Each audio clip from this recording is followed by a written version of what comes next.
Okay, so what we're going to do now is add a camera to our desktop so that you can see the face cam. This is done for tutorials, it's done for streaming, it's done for reaction videos.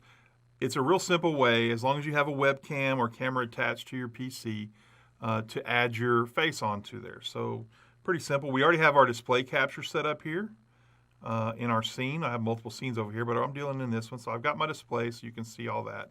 I'm just going to go hit the plus sign and go to Video Capture Device. Real simple video capture device. You may have more than one some on here. We're going to click OK. And if everything works out okay, you see my face up there, right? So we're going to hit OK there. If this might be your entire screen, you can resize it here. You can put it where you want to. You can move it around. It's got the handles. You can do whatever you need to record your device. Once I click off, the bars go away. Some people put a frame around it. They get real cute and do things like that. You can do whatever once you got it there. You can go in and adjust the camera, move it around, make sure it's where you want it to be, make sure the lighting's good.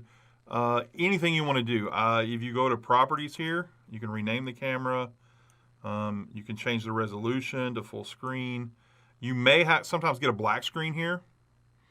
You would go into Device Vault and then hit Custom and probably change the resolution or FPS to match what you need. That's kind of like super specific to your computer though. All right, so right there, that's how you do it. Pretty simple stuff.